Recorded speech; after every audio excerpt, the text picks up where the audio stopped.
Hello everyone, welcome you all at the mess tutorial. Hope you all doing good.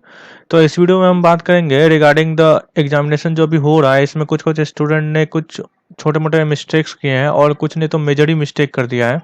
तो उसके बारे में बात करेंगे और फिर ये भी बात करेंगे कि रिजल्ट आप लोगों का कब आएगा। ठीक है, बहुत सारे स्टूडेंट ये भी क्वेश्चन पूछ रहे हैं कि अब एग्जामिनेशन तो हो गया और रिजल्ट कब आएगा, बट बहुत सारे स्टूडेंट का अभी भी एग्जामिनेशन चल ही रहा है। तो जो भी आपके क्वेश्चन एंड ऑल है, छोटे मोटे क्वेश्चन जिसको आप रेगुलरली पूछते रहते हो, उन सब के मैं आंसर यहाँ पे करूंगा।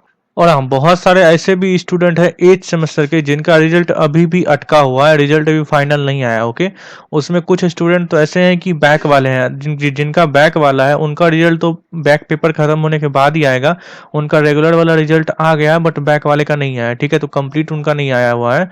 बट कुछ स्टूडेंट ऐसे भी हैं जिनका बैक नहीं है बट अभी भी उनका रिजल्ट नहीं आया हुआ। ठीक है, तो क्या रीजंस है उसके पीछे वो मैं थोड़ा सा आप लोगों को बताऊंगा। देन फिर आप उसका सॉल्यूशन कुछ ना कुछ कर सकते हो और जो भी आपको बेटर लगेगा उस तरह से आप उसको मैनेज कर लेना। ठीक है, but before start the video, अगर आप चैनल पे नए हैं तो make sure you subscribe the MS tutorial. इस चैनल पे आपको अपकमिंग डेज में first year, second year, third year and fourth year के वीडियोस एंड और आपके प्रिपरेशन से रिलेटेड, आपके यूनिवर्सिटी एग्जाम्स के प्रिपरेशन से रिलेटेड, और साथ ही साथ अगर आप फाइनल ईयर के स्टूडेंट हो और अगर आप इस सब एग्जामिनेशन के प्रिपरेशन कर रहे हो तो उसके लिए भी मैं न्यूमेरिकल्स क्वेश्चन अपलोड कर रहा हूँ। और साथ ही साथ अगर आपको प्राइवेट जॉब एंड ऑल करना है या फिर कोई भी जॉब करना है तो मैकेनिकल स्टूडेंट्स के लिए स्पेशली क्या क्या उनके इंटरव्यूज क्वेश्चन होते हैं मोस्टली उनको भी मैं डिस्कस करूंगा। ऑलरेडी मैंने इस पे भी सीरीज स्टार्ट कर दिया है और इस पे भी कर दिया है। ठीक है, और अगर आप फर्स्ट ईयर स्टूडेंट हो किसी भी ब्रांच के तो उनके लिए तो डेफिनेटली बेनिफिशियल होगा, बिकॉज फर्स्ट ईयर में सभी के लिए जो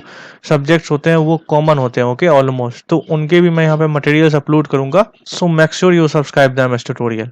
तो अब हम बात करते हैं रिजल्ट की। सबसे पहले यहाँ पे मैं रिजल्ट की बात करूंगा कि रिजल्ट जो है कब आएगा। देखो, अभी आप लोगों का एग्जामिनेशन चल रहा है, ठीक है, और अभी कुछ दिन तक एग्जामिनेशन चलेगा। ओके, ऑलमोस्ट एग्जामिनेशन हो गया है सबका, बट कुछ 3-4 पेपर अभी बचे हुए हैं। तो एग्जामिनेशन होने के बाद आपको जो प्रोसेस होगा ऑलमोस्ट 10 से 15 दिन का होगा, इससे ज़्यादा का नहीं होगा। बिकॉज यहाँ पे देख सकते हो ये बी वालों का जो रिजल्ट आया था ऑलमोस्ट इनका पेपर 29 को खत्म हो गया था। ठीक है, 24 से लेके 29 तक इनका पेपर चला था और इनका जो रिजल्ट आया था आपका वो 10 से 12 दिन के अंदर आ गया था। आई मीन जैसे ही उनका थ्योरी पेपर खत्म हुआ, आपका 24 से लेके 29 तक उनका थ्योरी चला था और थ्योरी के बाद 4 सितंबर से लेके 9 सितंबर तक उनका प्रैक्टिकल चला था। ठीक है, और प्रैक्टिकल के 2 दिन के बाद ही उनका रिजल्ट आ गया था। ओके, तो वो तो इसलिए आ गया था बिकॉज उनका सब कुछ ऑनलाइन हुआ था। तो आपका जो रिजल्ट आएगा वो थोड़ा सा डिले होगा as compare to them, because ये एक तो इनके पास एडवांटेज ये था कि ये फाइनल ईयर के स्टूडेंट थे, फाइनल सेमेस्टर के स्टूडेंट थे। ठीक है, बट आपका फाइनल सेमेस्टर के स्टूडेंट नहीं हो और इसमें भी कुछ फाइनल सेमेस्टर के भी रेगुलर हैं जो ऑनलाइन एग्जाम नहीं दिए थे, ऑफलाइन वाले एग्जाम दिए थे। उनका रिजल्ट, फाइनल सेमेस्टर वालों का रिजल्ट जो है वो पहले आएगा। उसके बाद बाकी जितने भी हमारे 1 से लेके 7 सेमेस्टर तक के स्टूडेंट हैं उसके बाद उनका आएगा, बट थोड़ा सा इसमें डिले होगा बिकॉज यहाँ पे हमारा जो है वो पीडीएफ एंड ऑल करके लिया गया है। उस समय जो एग्जामिनेशन हुआ था ऑनलाइन वो एमसीक्यू क्वेश्चन था, उनको इवेल्युएशन करना इजी था और उन्होंने जल्दी कर लिया था। बट अभी जो एग्जामिनेशन हो रहा है यहाँ पे आप आंसर शीट अपलोड कर रहे हो वेबसाइट पे जाके, और बहुत सारे स्टूडेंट जो है कॉलेज में हार्ड कॉपी जमा कर रहे हैं, तो उनको जो है इवेल्युएशन करने में थोड़ा सा टाइम लगेगा। अब देखो, मैं यहाँ पे अगर इवेल्युएशन बोल रहा हूँ तो इसका मतलब ये नहीं कि वो लाइन बाय लाइन सभी कॉपी को चेक करेंगे, ये ऐसा कुछ नहीं होने वाला है। किसी के पास इतना टाइम नहीं है ना। तो आरजीपीवी आपकी यूनिवर्सिटी कभी जब थ्योरी पेपर होता है उस समय भी चेक नहीं करते हैं और अभी भी ऐसा कुछ नहीं होगा कि वो लाइन बाय लाइन चेक करेंगे। ओके, तो सिंपल आपका वो at least subject code, roll number and all देखेंगे और ये एटलीस्ट ज्यादा से ज्यादा ये देखेंगे कि बच्चे ने कितना पेज में आंसर किया है। ओके, और जो नॉर्मल प्रोसीजर होता है आपका roll number, enrolment number and all, वो एवरीवेयर चेक करने का ज़्यादा से ज़्यादा ये चेक करेंगे। इससे ज़्यादा वो कुछ नहीं चेक करने वाले हैं। जब नॉर्मल हार्ड कॉपी होता है, जब नॉर्मल एग्जाम होता था उस समय तो कैसे मार्क्स आते हैं आज में सबको पता ही होगा। बस कॉपी भर दो, पास हो जाओगे। और आपका जो रिजल्ट आएगा वो प्रीवियस सेमेस्टर में, आपका प्रीवियस सेमेस्टर में जो भी रिजल्ट है उसी पे बेस्ड रिजल्ट होता है। ठीक है, तो यहाँ पे भी आपका जो रिजल्ट आएगा प्रीवियस सेमेस्टर के रिजल्ट की ही बेस्ड पे आएगा, उसी से थोड़ा बहुत आगे पीछे होगा। That's it. ये कन्वेंशनल थिंग है, आरजीपीवी में चलता आ रहा है सदियों से और आगे भी चलेगा ही।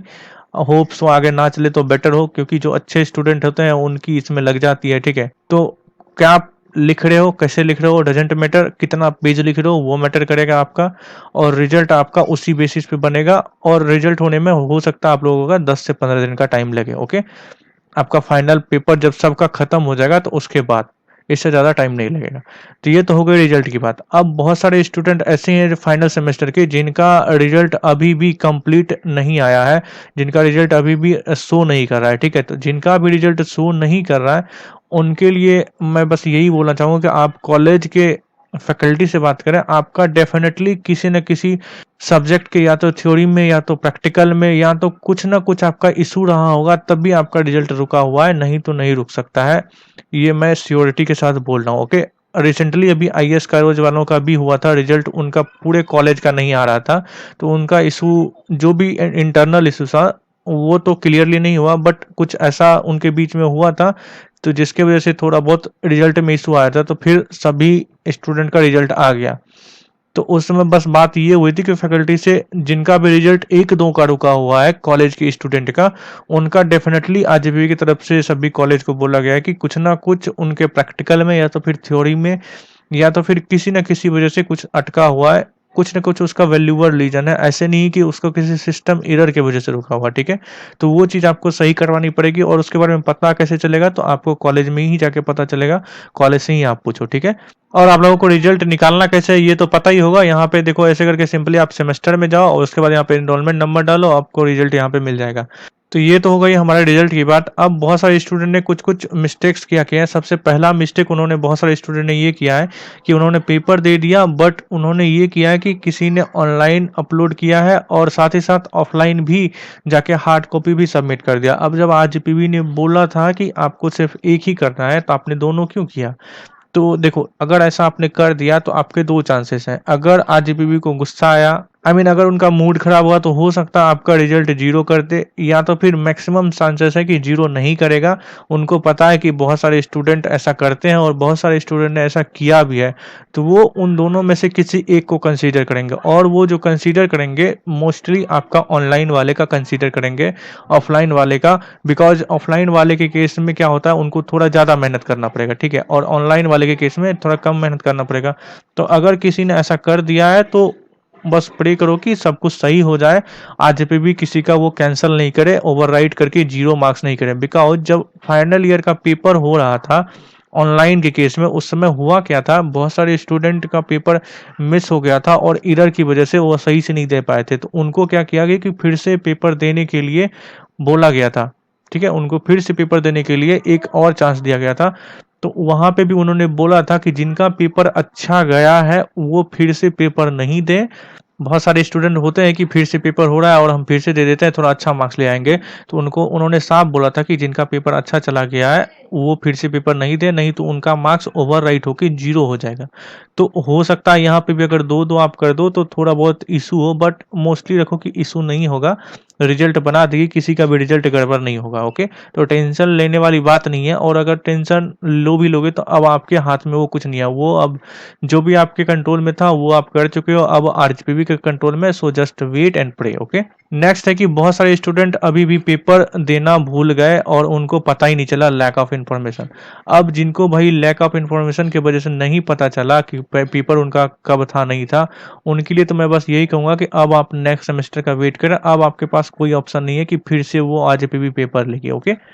अभी RGPV I don't think so कि आप जिनका भी पेपर मिस हो गया उनके लिए फिर से कंडक्ट कराएगी एग्जाम। अब जो भी एग्जामिनेशन होगा इनके बाद, ठीक है, अभी जो भी 1 से लेके 7 तक के रेगुलर का, सॉरी बैक वालों का पेपर हो रहा है, तो इसके बाद हो सकता है मोस्ट प्रोबेबली आरजीपीवी जो है जितने भी रेगुलर कैंडिडेट हैं उनका एग्जाम ले। बिकॉज आरजीपीवी का ये जो एग्जामिनेशन एंड ऑल ले रहा है, इसको देख के ऐसा लग नहीं रहा है कि ये जनरल प्रमोशन देने के मूड में है, ओके। अगर इनको जनरल प्रमोशन देना होता तो ये बैक वाले का पेपर नहीं कराते, ये बात आप साफ समझ लो, ओके। तो जितने भी रेगुलर कैंडिडेट है उनका भी पेपर होगा, मोस्टली चांसेस है। बिकॉज जब वो बैक वालों को इन्होंने जनरल प्रमोशन ही नहीं दिया तो रेगुलर वालों को क्या जनरल प्रमोशन देंगे, ओके। तो अब जब नेक्स्ट पेपर आपका होगा तो हो सकता है उसी के बीच में आपका पेपर हो, नहीं तो फिर आपका नेक्स्ट सेमेस्टर, ठीक है। तो ये तो हो गया कि पेपर एंड ऑल जिनका मिस हो गया था, ओके।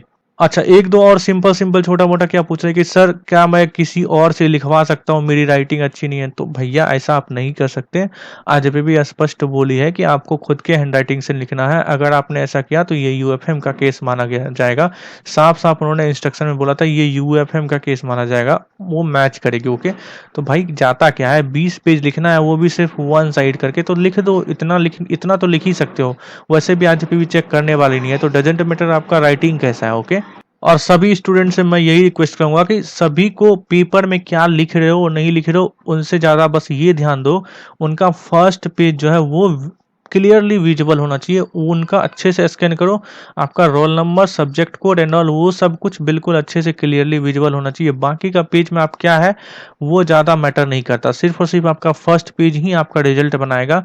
बाकी का पेज हो सकता है आरजीपीवी देख भी ना पाए, ओके? तो फर्स्ट पेज बट आपका अच्छे से होना चाहिए। और रिजल्ट की टेंशन नहीं लो, सबको एवरेज मार्किंग ही मिलने वाला है। सो कोई किसी को इतना हाइप नहीं होना है कि मेरा पेपर अच्छा नहीं गया, मेरा पेपर खराब चला गया, ठीक है? सो ये सब लेके टेंशन वेंशन किसी को नहीं लेना है, ओके? तो होप आपको कंफ्यूजन क्लियर हुआ होगा। अगर कोई भी डाउट है तो आप कमेंट में मेंशन करें, I will try to sort out, okay? Thank you so much and good luck.